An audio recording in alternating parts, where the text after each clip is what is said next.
Hello friends, you are watching commerce winner with Gaurav Varma. अगर आप अच्छा कुछ देख रहे हैं तो कॉमर्स विनर देख रहे हैं। बेटा, इस वीडियो में हम कंटिन्यू करने वाले हैं chapter number 4। This is for class 11th classes business study. Last time हमने बहुत सारी फिक्स डिपॉजिट के बारे में सीखा था, current deposit, saving accounts, recurring deposit, multiple options. मैं उम्मीद रखता हूं इसमें आपको कोई भी प्रॉब्लम नहीं आई होगी। ठीक है, चलो कुछ सीखते हैं और कुछ भी।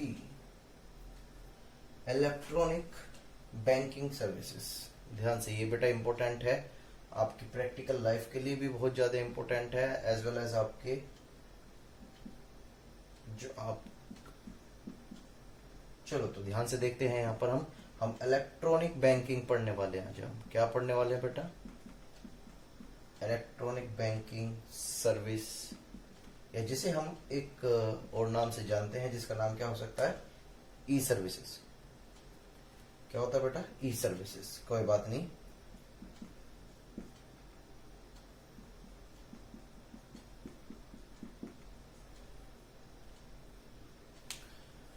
चलिए आज सीखते हैं इसके बारे में।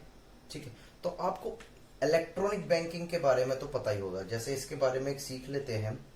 जैसे होता क्या था, जब पहले अकाउंटिंग नहीं हुआ करती थी, ये आपका बैंक है और ये सपोज करो आप, ठीक है, तो आपको जो है अपने सेविंग कराना होता था, यानी कि बैंक जो है ट्रांसफर करना होता था, सेविंग अकाउंट्स ओपन कराना था। ठीक है, बैंक में क्या करना पड़ता था? डिपॉजिट करना पड़ता था। क्या? डिपॉजिट। जैसे ही आप, अगर आप जॉब करते हो तो आपके एम्प्लॉयर ने क्या दिया होगा? कैश दिया होगा। ठीक है, या सपोज करो आप, मतलब अदर कोई सोर्सेज है आपके पास इनकम का, तो आपके पास कैश आया होगा, आप उसको बैंक में जाते थे डिपॉजिट कराने के लिए। ये तो थी पहली बातें। लेकिन अगर हम करंट सिनेरियो की बातें करें तो हर कुछ अब क्या होता है कि जो हमारा एम्प्लॉयर है, जहां पर हम जॉब कर रहे हैं, वो ऑटोमेटिकली कहाँ ट्रांसफर कर देता है? हमारे बैंक अकाउंट में। किसमें? बैंक अकाउंट में। ठीक है, तो बेटा कहने का मतलब ये इलेक्ट्रॉनिक फॉर्म का मतलब use of computer and internet, यानी कि आज के समय में हम कंप्यूटर का यूज करते हैं, इंटरनेट का यूज करते हैं। किस चीज के लिए? बैंकिंग फंक्शन के लिए। किस चीज के लिए? बैंकिंग फंक्शंस के लिए। उसको हम इलेक्ट्रॉनिक बैंकिंग कहते हैं। कुल मिला के ये है कि हम अपने प्रेजेंटली, यानी कि फिजिकली विजिट ना करके बैंक में अपने जो पैसा विड्रॉ यानी कि डिपॉजिट या विड्रॉ कर सकते हैं, वो हम कंप्यूटर और इंटरनेट का यूज करते हैं, जिसे ही हम इलेक्ट्रॉनिक बैंकिंग या ई सर्विस बैंकिंग भी बोलते हैं। क्लियर हो गई बातें? चलो, और इस सर्विसेज के अंदर सबसे अच्छी बात है, अब मुझे एक बात बताओ, क्या आपको बैंक में जाना पड़ेगा? नहीं सर, सब जब सारी बातें नेट के थ्रू हो सकती हैं, कंप्यूटर के थ्रू हो सकती हैं, तो हमें बैंक में जाने की कोई भी जरूरत नहीं है। तो एक बात समझ में आती है, कोई भी ऐसी ट्रांजेक्शन, यानी कि जहां पर बैंकिंग फंक्शंस जो है वो कंप्यूटर के थ्रू या इंटरनेट के थ्रू चलाया जाता है, उसे हम ई बैंकिंग बोलते हैं। ठीक है, इस केस में एक सबसे बड़ा प्लस पॉइंट ये है कि आपको फिजिकली विजिट नहीं करना होता है, सारा काम आपका अब कंप्यूटर के थ्रू कर दिया जाता है। ठीक है, तो इसके बारे में अब हम करने वाले हैं आगे continue. Please keep watching, continue my video. पहला पॉइंट आता है इलेक्ट्रॉनिक फंड ट्रांसफर। मैं आपको बता देता हूं, इसी के अंदर जो पहला पॉइंट है वो क्या है आपका? एक एक पॉइंट को समझते चलेंगे, सिंपल है बिल्कुल, कोई भी दिक्कत नहीं। Electronic fund transfer. ठीक है, तो इसमें सबसे पहले बातें आपको दिख रहा होगा क्लियर, उम्मीद रखता हूं। Very good. Electronic fund transfer का मतलब क्या होता है? इसका मतलब क्या होता है, इसके अंदर ये हम कहानी के साथ सीखने वाले हैं। ठीक है, और ये तो हो गया, सपोज करो मैं, यानी कि ये मिस्टर जी हो गया, और ये जो हमारा एम्प्लॉयर है, जो क्या है हमारा एम्प्लॉयर, सपोज करो कोई कंपनी हो गई। क्या हो गई बेटा? कंपनी। ठीक है, तो अब इस इलेक्ट्रॉनिक फंड ट्रांसफर का मतलब क्या है कि मैं एक कंपनी में जॉब करता हूं। क्या? मिस्टर जी जो है वो एक कंपनी में जॉब करते हैं, तो बस जाहिर सी बात है, जब मैं यहाँ टाइम स्पेंड अपना दे रहा हूं तो एम्प्लॉयर से क्या लूंगा? सैलरी। क्या लूंगा? सैलरी। तो बेटा वो जो सैलरी जो है वो डायरेक्टली कहाँ ट्रांसफर कर दी जाती है, हमारे बैंक अकाउंट में, तो उसको ही हम इलेक्ट्रॉनिक फंड ट्रांसफर बोलते हैं। यानी कि ये बात समझ में आती है। तो यानी कि डायरेक्टली जो कंपनी का अकाउंट्स होगा, उस कंपनी अकाउंट से डायरेक्टली जो अमाउंट मेरे बैंक अकाउंट के अकाउंट में आ जाएगी, उसको बोलते हैं हम क्या, इलेक्ट्रॉनिक फंड ट्रांसफर। ये उम्मीद रखता हूं कि बातें आपको समझ में आ रही होगी। और जैसे आपको अगर मैं एग्जांपल के पॉइंट ऑफ व्यू से दिखाऊं, तो आप यहाँ बहुत सारी चीजें आपको मिल सकती हैं। जैसे हमें ऑनलाइन पेमेंट्स करनी है, क्या करनी है बेटा, ऑनलाइन पेमेंट आप करते हो, ठीक है, ऑनलाइन पेमेंट करते हो आज के समय में। हाँ जी सर। आप बेटा पेटीएम भी चलाते हो, हाँ जी। आप बेटा जी पे भी चलाते हो, फोन पे भी चलाते हो, भीम ऐप चलाते हो, लोट ऑफ बहुत सारी ऐप है। तो वो सारी जो है वो क्या करती है, फंड को ट्रांसफर करती है इलेक्ट्रॉनिक फॉर्म में। तो ठीक है, इलेक्ट्रॉनिक फंड ट्रांसफर समझ में आ गया होगा, जी हाँ, ये बात समझ में आ गई है, क्लियर है। चलो आगे की तरफ चलते हैं थोड़ा सा। फिर आता है आपको एटीएम। क्या बेटा, एटीएम।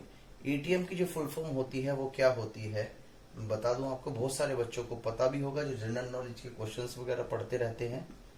ऑटोमेटिक टेलर मशीन, ठीक है। इसका बेटा ये होता क्या है, एक तरीके से अगर हम बात करें तो ये ऑटोमेटिक मशीन होती है। क्या होती है बेटा, ऑटोमेटिक। सर ये ऑटोमेटिक कैसे होती है, मुझे एक बात बताओ बेटा, यहाँ पर क्या काम करते हैं हमारे, जब हम एटीएम में जाते हैं, एटीएम में एक रूम, एक मशीन लगी हुई होती है, ठीक है, उसके अंदर अपना एटीएम पिन कार्ड डालते हैं, तो यहाँ से हम क्या करते हैं, ऑटोमेटिकली अमाउंट विड्रॉ कर लेते हैं, ठीक है। तो इस वजह से इसका नाम क्या रखा गया है, ऑटोमेटिक मशीन, जिसको हम बोल सकते हैं, ठीक। और इसकी हेल्प से हम क्या कर सकते हैं, जो ऑटोमेटिक मशीन्स जो होती हैं, इसकी हेल्प से बहुत तरह की, एक तो होता है कि जिसमें बस विड्रॉ का ऑप्शन होता है, और कुछ मशीनें ऐसी भी टेक्नोलॉजी में आ चुकी हैं जहां पर आप, जिसकी हेल्प से आप डिपॉजिट भी करा सकते हो और विड्रॉ भी करा सकते हो। ये बात समझ में आती है। और सबसे अच्छी बात क्या होती है कि ये कहीं भी अवेलेबल होता है, एवरी प्लेस, और ये 24 आवर्स चलता है। क्या, 24 घंटे। वो एक अलग बात है, कभी कभी बैलेंस जो है वो खत्म हो जाता है, किसके अंदर, किसी भी पर्टिकुलर बैंक अकाउंट के अंदर या एटीएम के अंदर। और सबसे अच्छी बात यह है कि आपका खाता, यानी कि जो आपका अकाउंट है वो किसी भी बैंक का हो, किसका, चाहे वो आप एसबीआई का हो, चाहे वो आपका सपोज करो पीएनबी का हो, चाहे वो सपोज करो आपका यस बैंक का हो, किसी का भी हो, ठीक है, वो सब यहाँ पर आप यूज कर सकते हो, किसके लिए, अमाउंट को विड्रॉ एंड डिपॉजिट करने के लिए। ये बात समझ में आती है। तो ये थी आपकी ऑटोमेटिक टेलर मशीन। फिर बेटा आज हम थोड़ी सी नॉलेज लेने वाले हैं डेबिट कार्ड की। किसकी नॉलेज लेने वाले हैं बेटा, डेबिट कार्ड की। चलो इसके बारे में भी सीख लें, बहुत सारे बच्चे बोलते रहते हैं डेबिट क्रेडिट कार्ड, ठीक है, तो आज हम सीख लेते हैं। मैं डेबिट कार्ड, ठीक है, और एक माँ आपका क्रेडिट कार्ड। सर क्या ये उधार वाला कार्ड है बेटा, अभी रुक जाओ, रुको जरा, अभी हमें होने दो, ठीक है। चलो होता क्या है, जैसे मैं हूं, ठीक है, और मैंने बैंक में अपना क्या करवाया बेटा, अकाउंट ओपन कराया। क्या कराया, अकाउंट ओपन, ठीक है। अब वो मुझे बदले में क्या देंगे, एक तो मेरी चेक बुक पहुंचाएंगे और साथ में एक एटीएम भी देंगे, जिसको हम क्या बोलते हैं, एटीएम। ये बात समझ में आती है। तो बेटा होता क्या है, मुझे एक बात बताओ, ये जो एटीएम है ये भी तो एक तरह से आपका क्या है, डेबिट कार्ड। इसका मतलब क्या कि जितना आपके बैंक में बैलेंस होगा आप उतना ही तो विड्रॉ कर सकते हो। तो डेबिट कार्ड क्रेडिट कार्ड में देखो, कार्ड ये भी है, कार्ड ये भी है, डेबिट ये है, बस ये क्रेडिट है। नाम का अंतर समझो, जब हम बैंक अकाउंट ओपन कराते हैं तो बैंक अकाउंट ओपन कराने के समय हमारे पास जो चेक बुक या एटीएम कार्ड जो आता है उसको हम डेबिट कार्ड बोलते हैं। इसमें डेबिट कार्ड क्यों बोला गया है, क्योंकि आप इसमें केवल उतना ही पैसा विड्रॉ कर सकते हैं जितना आपके बैंक अकाउंट में है।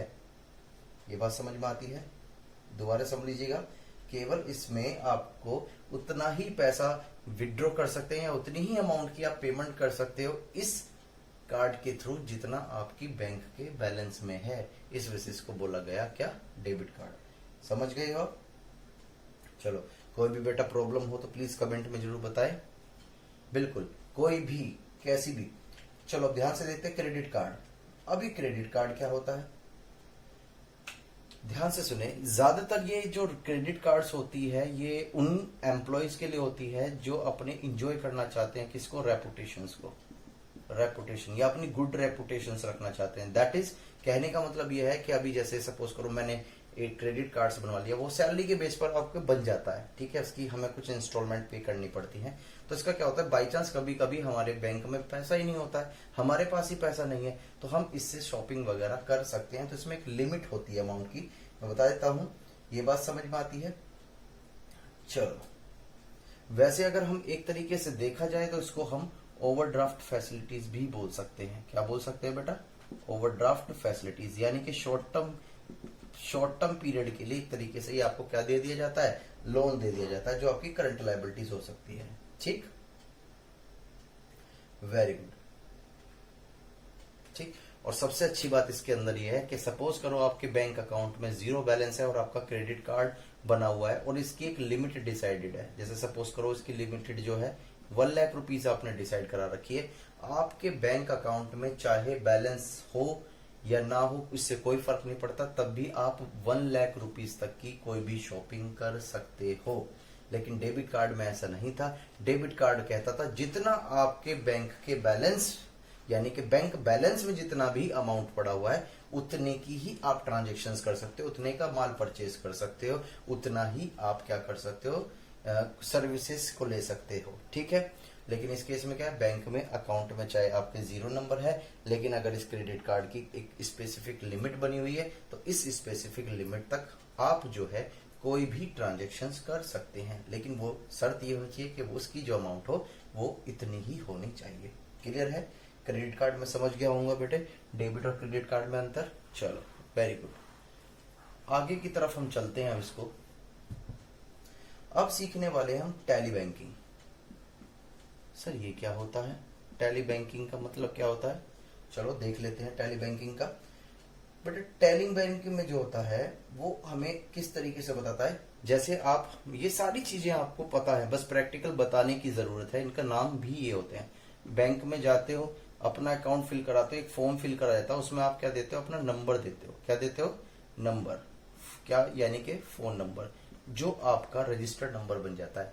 जैसे ही आपने पैसा बैंक में डिपॉजिट किया तो you get the information about your balance, आपको इंफॉर्मेशन मिल जाती है कि आपके बैलेंस, आपके बैंक अकाउंट में इतने पैसे डिपॉजिट किए गए हैं। अगर आप विड्रॉ करते हो तुरंत आपको मैसेज के थ्रू ये इंफॉर्मेशन मिल जाती है कि आपके बैंक से इतनी अमाउंट विड्रॉ करी गई है। ये बात समझ में आती है। तो इस तरह की जो फैसिलिटीज प्रोवाइड करी जाती है बेटा, उसे हम टैली बैंकिंग बोलते हैं। मैं उम्मीद कर पा रहा हूं कि आपको ये बातें समझ में आ रही होंगी। वेरी गुड, चलो आगे की तरफ चलते हैं जरा। बहुत अच्छी बात है, चलो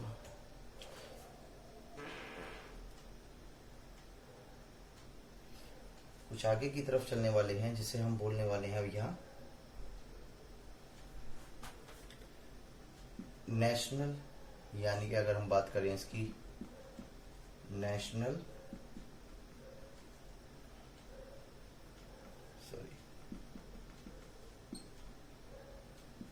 इलेक्ट्रॉनिक फंड ट्रांसफर। ये अगर हम बात करें बेटा, इसका मतलब होता है NEFT, NEFT, national electronic fund transfer. इसमें होता क्या है,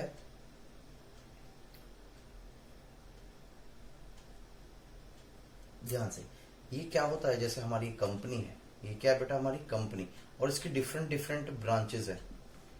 यहाँ भी है, कोई यहाँ भी है, यहाँ भी है, यहाँ भी है। अब ध्यान से, आपको यहाँ अमाउंट ट्रांसफर करना है या यहाँ ट्रांसफर करना है या यहाँ ट्रांसफर करना है या यहाँ ट्रांसफर करना है, ठीक है।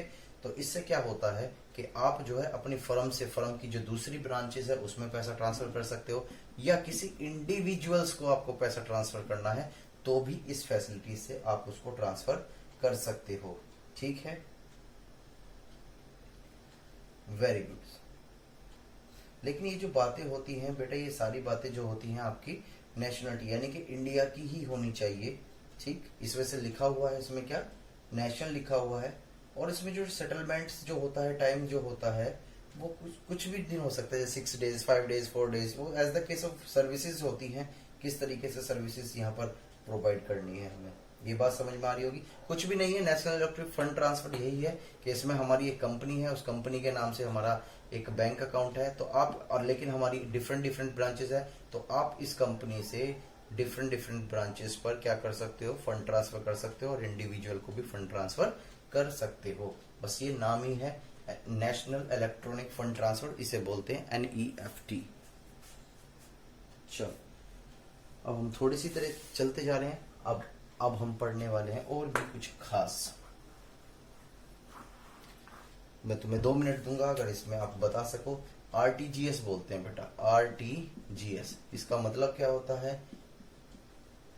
Real time gross settlement. क्या होता है? Real time gross settlement. जिसके फादर बिजनेसमैन है, वो उनके सामने कई बार पापा ने जिक्र या मम्मी ने जिक्र किया होगा, RTGS कर दें, RTGS कर दें। ठीक है, चलो अब देख लेते हैं। RTGS का मतलब भी इसी ही तरीके से होता है। RTGS refer to fund transfer system where the transfer of fund take place from one bank to another on real time of gross settlement. Real time means transaction are settled as soon as they are the proceeds and are not subject to any waiting period। यानी कि ये RTGS हम तब use करते हैं जब ज्यादा बड़ी अमाउंट हो। जैसे सपोज करो, एग्जांपल के पॉइंट ऑफ से ये बैंक है मेरा, ठीक है, और मुझे जो है एग्जांपल के लिए मेरे लिए तो यही काफी बड़ी अमाउंट है। 10 लाख रुपीज मैं दूसरे बैंक अकाउंट में क्या करना चाहता हूँ, ट्रांसफर करना चाहता हूँ, तो मैं यहाँ RTGS यूज कर सकता हूँ। RTGS का मतलब ही समझ पा रहे हो कि जैसे ये जो प्रोसेस है, ये जो ट्रांजैक्शन है, ये कंप्लीट हो सके एज सून एज पॉसिबल, यानी कि कम से कम दिन लगे। लेकिन अभी हमने NEFT का वो पढ़ा था, उसमें हमारे पास हो सकता था 4 दिन भी लग जाए, 5 दिन, 6 दिन, वो सर्टेन नहीं है। लेकिन RTGS का मतलब रियल टाइम ग्रॉस सेटलमेंट यही बताता है कि जल्दी से जल्दी जो हमारी ट्रांजैक्शन है वो कंप्लीट हो जाए, क्योंकि पैसे की यहाँ जरूरत है, तो हम यहाँ पर जो RTGS कर सकते हैं।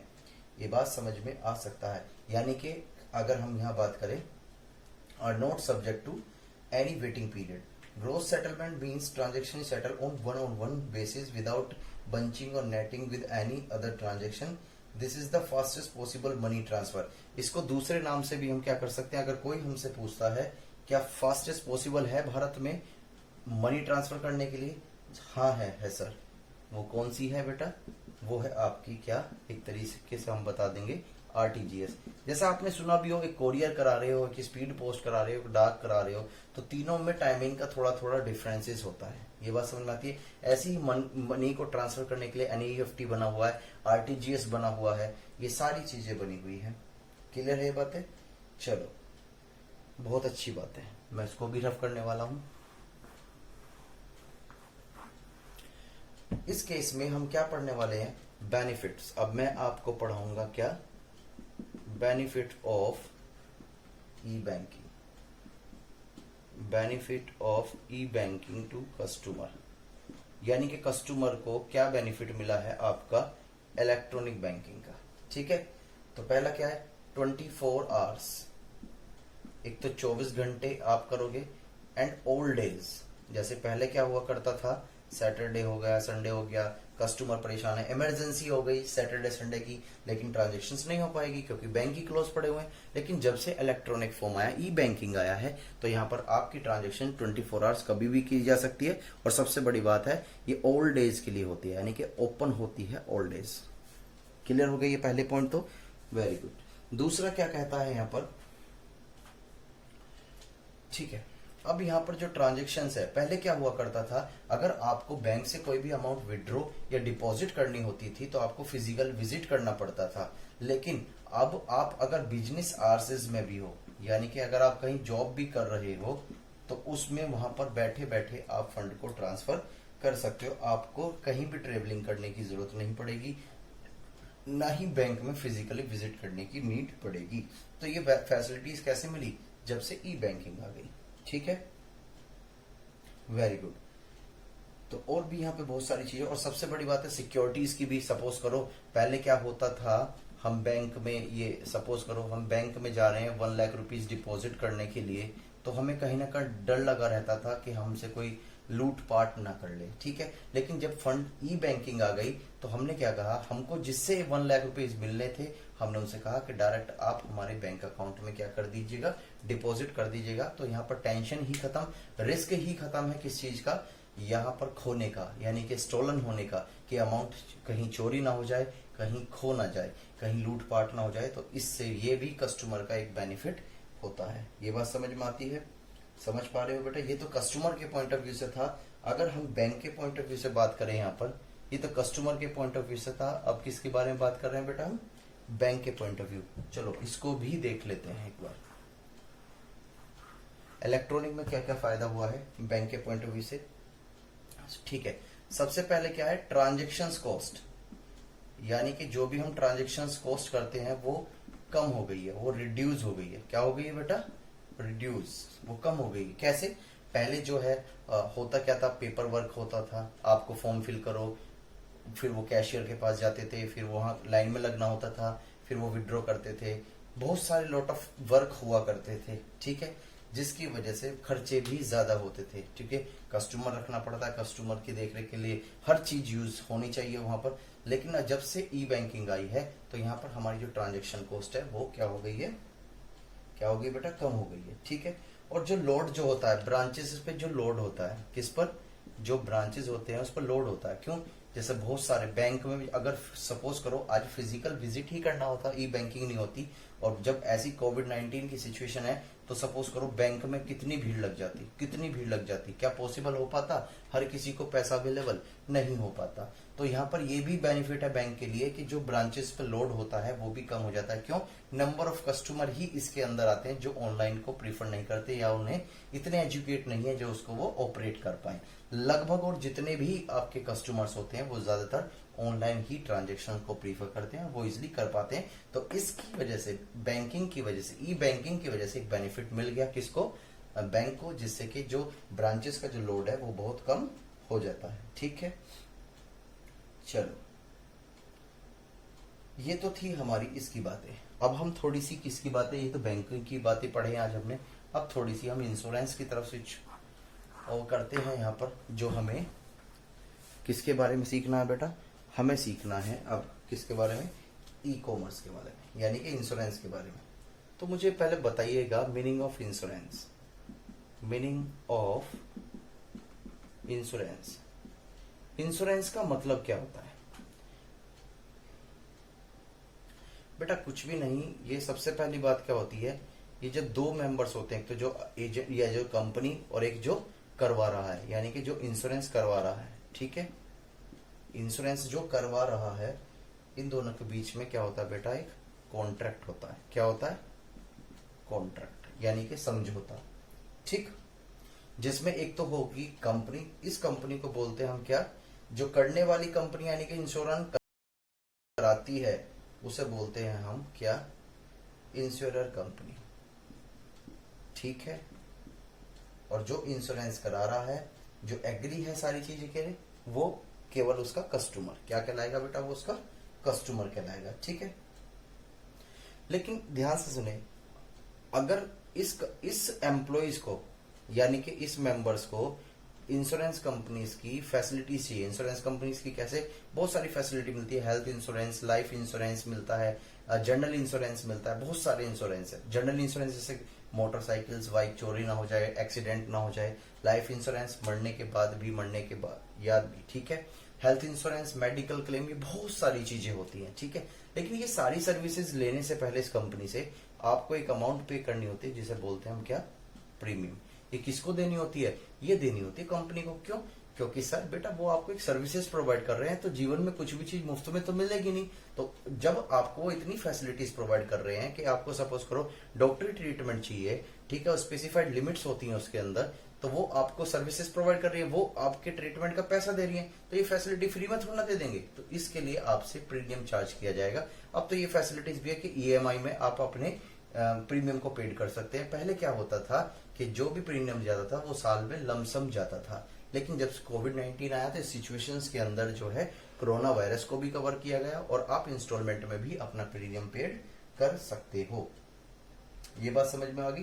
तो यहाँ पर इससे बेनिफिट क्या होगा? कि जो कस्टमर जो है उसको इंजरीज या लॉसेस सबसे फायदा मिल जाएगा, यानी कि अगर उसे कोई लॉस होता है, ठीक है, जैसे सपोज करो एक एग्जांपल है, ये मेरा गोदाम है और इस गोदाम में क्या आग लग गई, मैंने इंश्योरेंस नहीं कराया हुआ था, तो बताओ मुझे बहुत सारा लॉस हो जाएगा। लेकिन सपोज करो मेरा जो गोदाम है उसमें जो गुड्स रखे हुए हैं उनका मैंने इंश्योरेंस करा रखा है, जिसके बदले में मैं हर साल कंपनी को प्रीमियम पेड करता था। तो इस सिचुएशन में अगर कोई भी अननेसेसरी अनहैपनिंग मिसहैपनिंग होती है, आग लग जाती है, चोरी हो जाती है, तो उसका कंपनी का पैसा मुझे उस लॉस का पैसा मुझे कंपनी से मिल जाएगा। तो ये बेनिफिट्स होते हैं किसके लिए, कस्टमर के लिए। ये बात समझ में आती है।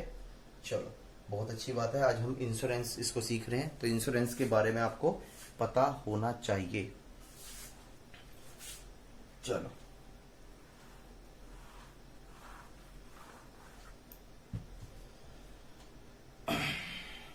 अब बेटा हम प्रिंसिपल्स पढ़ने वाले हैं। बेटा प्रिंसिपल्स का मतलब क्या है, प्रिंसिपल्स का मतलब यहाँ पर सिद्धांतों से है, यानी कि जो नियम होते हैं, ठीक है। प्रिंसिपल्स ऑफ, आप उस स्पेलिंग में भी देख रहे होंगे चेंजेस है, ठीक है। तो ये क्या, प्रिंसिपल्स ऑफ इंश्योरेंसेस, यानी कि क्या क्या सिद्धांत है, ठीक है। तो पहला जो सिद्धांत है वो हमारा है utmost good faith, utmost good faith, ठीक है। दूसरा क्या है यहां पर,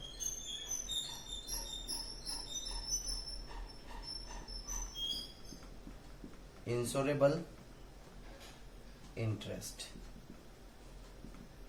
दूसरा क्या हो गया, इंश्योरेबल इंटरेस्ट। तीसरा हो गया आइडिमिनिटी, आइडिमिनिटी, ठीक है। देन हो गया प्रोक्सीमेट कॉसेस,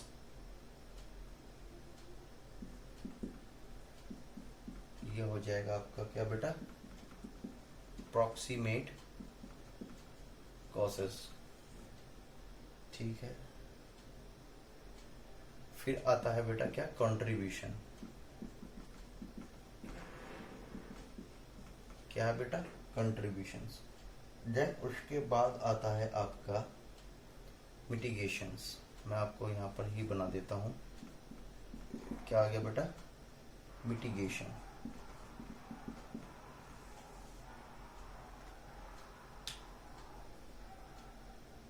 तो प्रिंसिपल ऑफ एजेंट्स में यानी कि क्या क्या सिद्धांत है इंश्योरेंस के, तो पहला क्या है, एटमोस्ट, ये क्या करा, एटमोस्ट गुड फेथ। तो इसका मतलब क्या, insurance contract are based upon mutual trust and confidence between insurance and insured. ध्यान रहे, पहली बात क्या होता है, अगर एक कंपनी है, ठीक है, जिसको आप अपनी फैसिलिटीज सर्विसेज लेने के लिए रेस्पेक्ट में एक प्रीमियम पेड कर रहे हो, मैंने आपको बताया अगर आप इस कंपनी से सर्विसेज लेते हो किस चीज की, अगर फ्यूचर में आपको कोई हेल्थ इश्यू होता है, कोई लॉसेज होता है, ठीक है, तो उसकी जो कंपनसेट है वो कंपनी कर देगी। लेकिन क्यों करेगी, क्योंकि आप इसको कोई ना कोई अमाउंट पे कर रहे होंगे, जिसे बोलते हैं हम क्या, प्रीमियम। तो बेटा यह होता है अटमोस्ट गुड फेथ। ये क्या होता है, गुड फेथ क्यों होता है, ठीक है, क्योंकि हमें उम्मीद है कि कंपनी हमें पैसा दे देगी। अगर हमारे साथ हेल्थ इश्यू इन फ्यूचर में आता है तो हमें विश्वास है कि कंपनी हमें पैसा दे देगी, ठीक है। तो आप ही देख सकते हो यहाँ पर, आप इतनी बड़ी अमाउंट जैसे सपोज को 12,000 15,000 आप पे कर रहे हो इंश्योरेंस कंपनी को, तो ये विश्वास ही तो है आपका, ये विश्वास ही तो है कि आप ये उम्मीद पर पैसा दे रहे हो कि इन फ्यूचर में अगर हमारे साथ कोई अनसर्टेनिटी आती है तो हमें उसका बेनिफिट मिल जाएगा, हमें अपने पैसे ट्रीटमेंट की अमाउंट नहीं देनी पड़ेगी, वो कंपनी बियर करेगी जैसी भी आपने पॉलिसी ले रखी हो। तो इसे बोलते हैं बेटा अटमोस्ट गुड फेथ, ठीक है। चलो एक दूसरे, यानी कि जब कंपनी और जो कस्टमर होता है एक दूसरे का विश्वास होता है। फिर होता है इंश्योरेबल इंटरेस्ट होता है, ठीक है। तो इंश्योरेबल ये होता है, it means some pecuniary interest in subject matter of insurance contract. The insured must have insurable interest in subject matter of insurance. That is, life or property insured, the insured will have to incur losses due to this damage and incur with the benefit if the full security is being provided. ध्यान से, and businessman has insurable interest in his house, stock, his own life and that of his wife and children. Insurable interest का मतलब क्या होता है कि ध्यान से, आप आपका इंटरेस्ट होता है, यानी कि आपके गोदाम में इसमें जो प्रोडक्ट रखा हुआ है आप इसके लिए क्या कर रहे हो, आपका इसमें इंटरेस्ट होना चाहिए, यानी कि जो गुड्स है ये आपका ही होना चाहिए, आप इसके मालिक होने चाहिए, जिसके लिए आप क्या करा रहे हो बेटा, इंश्योरेंस करा रहे हो। ठीक है, ऐसी अगर आपकी ही लाइफ है तो आप उसके लिए भी क्या करा रहे हो, इंश्योरेंस करा रहे हो, तो आपका इंटरेस्ट है। तो इस तरह की जो चीजें होती हैं उसे हम इंश्योरेबल इंटरेस्ट बोलते हैं। क्या बोलते हैं, इंश्योरेबल इंटरेस्ट। ये बात समझ में आती है। चलो फिर आता है आइडेंटिटी।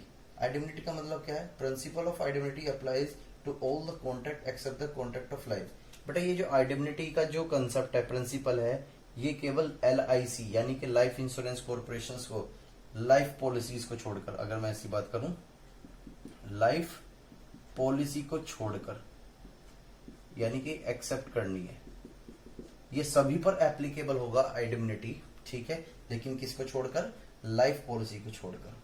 ठीक, अब आइडेंटिटी का मतलब समझ ले। आइडेंटिटी का मतलब क्या होता है,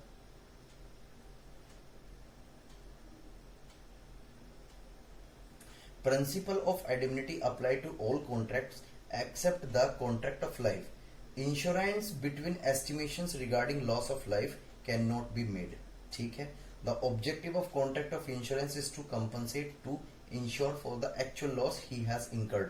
कहने का मतलब यही है कि ये जो हमने इंश्योरेंस कराया जाता है ये इस शर्त पे किया जाता है कि अगर डेफिनेटली आपको कोई लॉस होता है, ठीक है, तो हम उस लॉस का कंपनसेट कंपनी के द्वारा किया जाएगा। लेकिन ये लाइफ का अगर लॉस होता है, जो नेचुरल भी हो सकती है, अननेचुरल भी हो सकती है, इसमें ये प्रिंसिपल्स लागू नहीं होता, जिसे बोलते आइडेंटिटी। ठीक है, प्रॉक्सिमेट कॉसेस।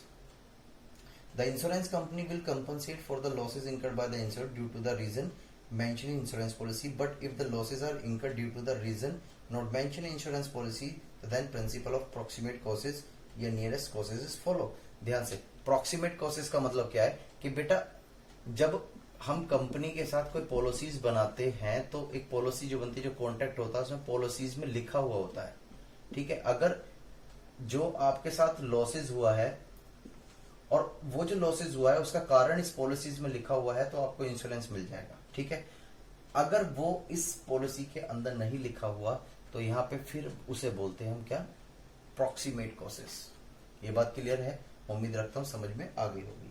फिर बेटा एक सीधी सी बात है, इसमें क्या है, कॉन्ट्रीब्यूशन। कॉन्ट्रीब्यूशन का मतलब ही क्या है, according to this principle if a person has taken more than one insurance policy for the same risk, so then all the insurance will contribute the amount of losses proportionate to the amount assured by each of them। ध्यान से, contribution का मतलब क्या है, suppose करो मैंने 3 policies करा रखी हैं, 1 2 3। ठीक है, तो बेटा जितना जितना मैं इसको प्रीमियम अलग अलग पे कर रहा हूं, तो अगर मुझे कोई लॉस होता है तो ये मेरे कॉन्ट्रीब्यूशंस के रेशियो पर, यानी कि जैसे सपोज करो या मैं 10,000 पे कर रहा हूं या 5,000 या 2,000, तो ये मेरे पॉलिसीज के बेस पर, मेरे प्रीमियम के बेस पर मुझे कंपनसेट करेंगे। ऐसा नहीं होता कि मैं 10,000 रुपए दे रहा हूं और कंपनसेट मांगने लगूं 1 करोड़ का, नहीं। जितना आप प्रीमियम पे कर रहे हो उसके प्रोपोर्शनेट में ही आपको कंपनसेट की अमाउंट प्रोवाइड करी जाती है by the company. If you अगर आपको लॉस इंकर्ड होता है तो उसे बोलते हैं कंट्रीब्यूशन। मिटिगेशन का मतलब है इस प्रिंसिपल के according insured must take reasonable step to minimize the loss of damage. Mitigation का मतलब क्या है कि जब कोई आदमी, इंसान जो है अपना इंश्योरेंस करा लेता है तो उसका जो रिस्क होता है वो कम हो जाता है। जैसे हमने हेल्थ इंश्योरेंस करा लिया, अब हम फ्री हैं कि 5 लाख रुपीस तक का अगर कोई खर्चा होता है, ट्रीटमेंट होता है, तो वो कंपनी पे करेगी। कौन पे करेगी? कंपनी पे करेगी, यानी कि हमारी सेविंग जो है वेस्ट नहीं जाएंगी। तो बेटा इस तरह के जो प्रिंसिपल, जो सिद्धांत होता है उसे बोलते हैं हम मिटिगेशंस। मैं उम्मीद रखता हूं कि ये पॉइंट्स आपको समझ में आ गई होंगे। क्लियर है बातें? उम्मीद रखता हूं ये बातें समझ में आ गई होंगी। नेक्स्ट वीडियो में हम types of insurance and concept of life insurance लेके चलेंगे। तब तक के लिए bye bye and thank you for watching my videos.